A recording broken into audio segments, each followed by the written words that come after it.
वही हमें गाइड करेंगे कि आपको कैसे करनी चाहिए अपनी इंटरव्यू प्रिपरेशन। हमें इंटरव्यू से 2-3 महीने पहले चौकन्ना रहना चाहिए। सर ने 30 साल दिए हैं अपने जीवन के बैंकिंग सेक्टर में। प्राइवेट सेक्टर बैंक का प्रॉफिट 1,25,000 करोड़ का है and banking is one of the finest and the best services in the financial sector और इन द इकोनॉमी।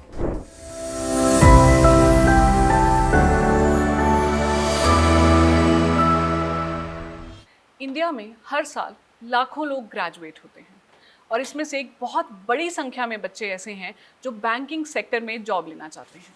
वो अपने पूरे भविष्य को जोड़ देते हैं इस बैंकिंग सेक्टर की प्रिपरेशन के साथ। क्या ये डिसीजन सही है? क्या आने वाले सालों में 20 या 25 सालों में ये डिसीजन उनका सही रहेगा? इसका आंसर हम लेंगे एक retired professional from banking sector से, शालिग्राम तायडे सर। सर ने 30 साल दिए हैं अपने जीवन के बैंकिंग सेक्टर में। He is retired as DM from NABARD.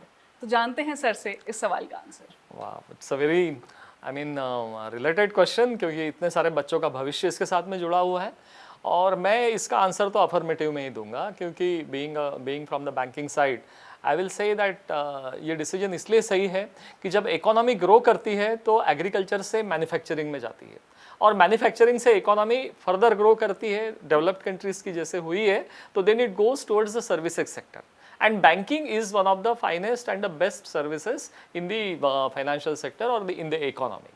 So it is a driver of the growth, it is financing the growth, तो इसलिए बैंकिंग सेक्टर हमेशा इंपॉर्टेंट रहेगा। बट अभी तक जो बैंकों की जर्नी रही है अपने देश में वो कमोबेश नीचे ऊपर इस तरह की रही हुई है। लेकिन आज इस साल हम देखेंगे या ये पिछले 2 साल या इस साल को हम देखेंगे तो पाएंगे कि banking sector is in the pink of health.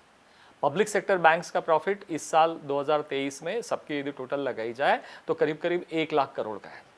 Private sector banks का प्रॉफिट 1,25,000 करोड़ का है। सो banking sector has earned a profit of 2.25 lakh crore and NPAs आप देखेंगे तो पिछले 20 साल में, मेरे ख्याल से, मैंने डेटा थोड़ा बहुत देखा नहीं है बट पढ़ा है कहीं, कि 20 साल में सबसे कम लेवल पे एनपीएज आए हुए हैं हमारे। बैंकों के एनपीएस जो 6%, 7%, 8% किसी एक आध दशक पहले हुआ करते थे, वो they have come now to barely 0 point something 1%, not more than 1.75 2%। एक आध दो बैंक होगा जिनका 2% से ऊपर होंगे। So banks are in the best health, they are in the pink of their health. और ऐसी सिचुएशन में ये एक पहली बात हुई कि हम ऐसी इंस्टीट्यूशन के साथ में हमारा भविष्य जोड़ेंगे जिसकी हेल्थ अब बहुत अच्छी है, जिसकी ग्रोथ की पोटेंशियल बहुत अच्छी है।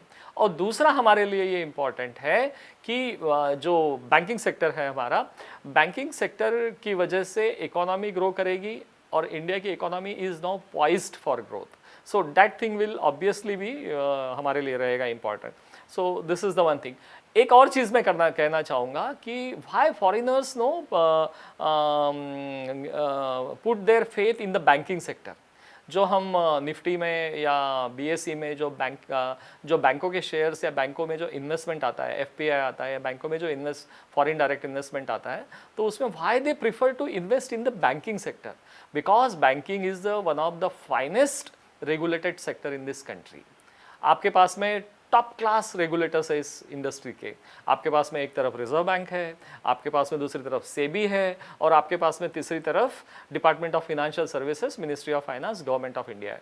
सो ये तीनों की जो ट्रिनिटी है वो बैंकिंग सेक्टर को बहुत ही ट्रांसपेरेंटली और बहुत ही ऑर्गेनिकली ग्रोथ करने के लिए, प्रॉफिटेबिलिटी की पॉइंट ऑफ व्यू से, प्रोफेशनलिज्म की पॉइंट ऑफ व्यू से ग्रोथ करने के लिए it is giving lot of conducive policies, putting lot of conducive policies. तो इस वजह से मैं ये कहूँगा कि जब फॉरेन इंस्टीट्यूशनल इन्वेस्टर्स ये समझते हैं कि हमें ज़्यादा से ज़्यादा पैसा बैंकिंग सेक्टर में डालना चाहिए, इन्वेस्ट करना चाहिए, तो हमारे स्टूडेंट्स का ये जो चॉइस है, this is a very good choice that they are making, that we have to go with the banking sector. मेरे ख्याल से आने वाले 25-30 साल के बाद में जब वो पीछे मुड़ के देखेंगे तो उन्हें मतलब खुशी ही होगी कि they have taken a very correct decision. Very well explained sir, thank you so much. Thank you.